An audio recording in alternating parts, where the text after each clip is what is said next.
continually meeting, so much in the habit of running in and out of each other's house at all hours, that it was rather a surprise to her to find Mary alone.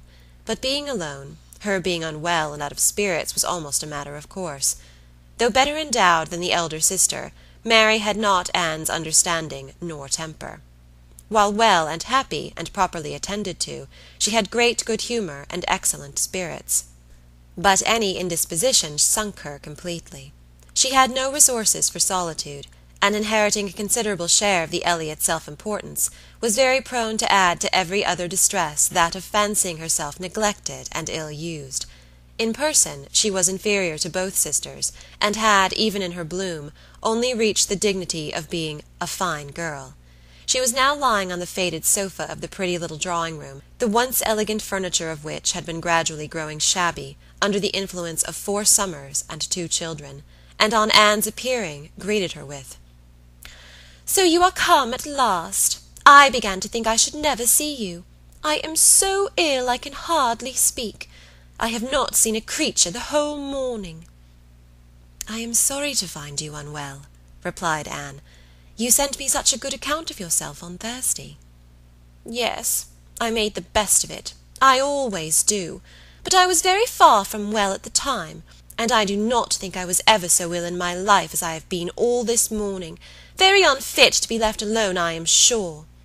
Suppose I were to be seized of a sudden in some dreadful way, and not able to ring the bell. So Lady Russell would not get out. I do not think she has been in this house 3 times this summer." Anne said what was proper, and inquired after her husband. "Oh, Charles is out shooting. I have not seen him since 7 o'clock. He would go, though I told him how ill I was. He said he should not stay out long, but he has never come back, and now it is almost 1. I assure you I have not seen a soul this whole long morning." "You have had your little boys with you?" "Yes, as long as I could bear their noise, but they are so unmanageable that they do me more harm than good. Little Charles does not mind a word I say, and Walter is growing quite as bad." "Well, you will soon be better now," replied Anne cheerfully. "You know I always cure you when I come. How are your neighbours at the great house?" "I can give you no account of them. I have not seen one of them to-day, except Mr. Musgrove, who just stopped and spoke through the window, but without getting off his horse, and though I told him how ill I was, not one of them have been near me. It did not happen to suit the Miss Musgroves, I suppose, and they never put themselves out of their way." "You will see them yet, perhaps, before the morning is gone. It is early." "I never want them, I assure you. They talk and laugh a great deal too much for me. Oh, Anne, I am so very unwell. It was quite unkind of you not to come on Thursday." "My dear Mary, recollect what a comfortable account you sent me of yourself. You wrote in the cheerfullest manner, and said you were perfectly well, and in no hurry for me. And that being the case, you must be aware that my wish would be to remain with Lady Russell to the last. And besides what I felt on her account, I have really been so busy, have had so much to do, that I could not very conveniently have left Kellynch sooner." "Dear me, what can you possibly have to do?"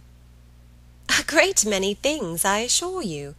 More than I can recollect in a moment, but I can tell you some. I have been making a duplicate of the catalogue of my father's books and pictures.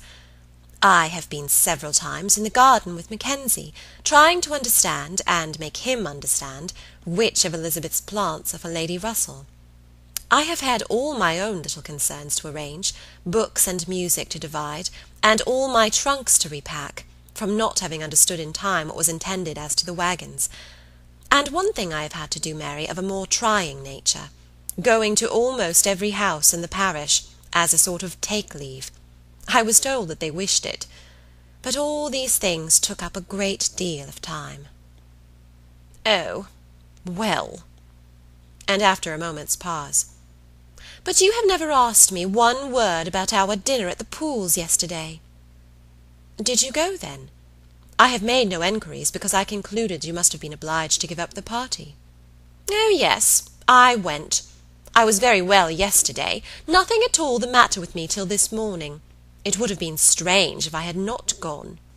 "I am very glad you were well enough, and I hope you had a pleasant party."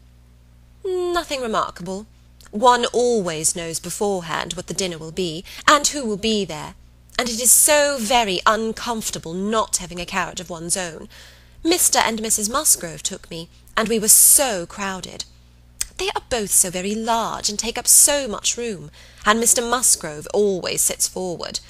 So there was I, crowded into the back seat with Henrietta and Louisa, and I think it very likely that my illness to-day may be owing to it." A little further perseverance and patience and forced cheerfulness on Anne's side produced nearly a cure on Mary's. She could soon sit upright on the sofa, and began to hope she might be able to leave it by dinner-time. Then, forgetting to think of it, she was at the other end of the room, beautifying a nosegay.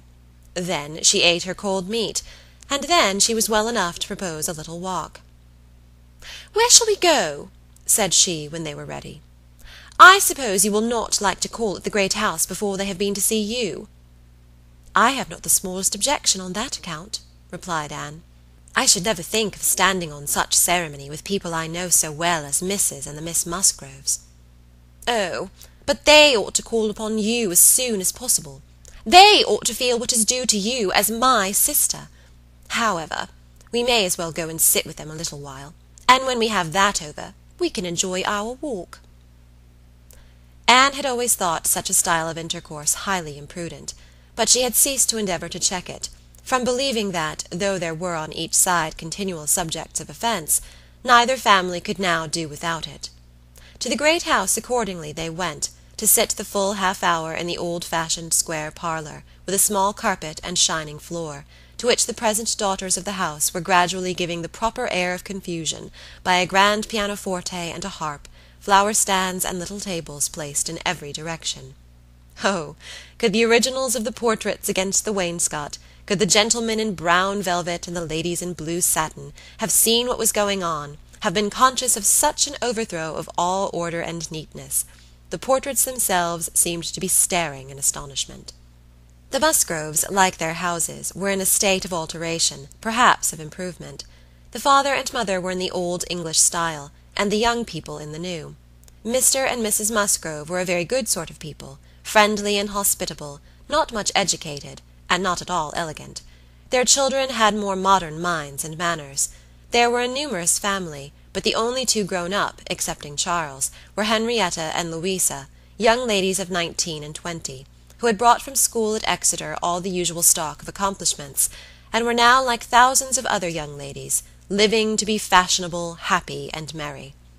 Their dress had every advantage, their faces were rather pretty, their spirits extremely good, their manners unembarrassed and pleasant. They were of consequence at home, and favourites abroad.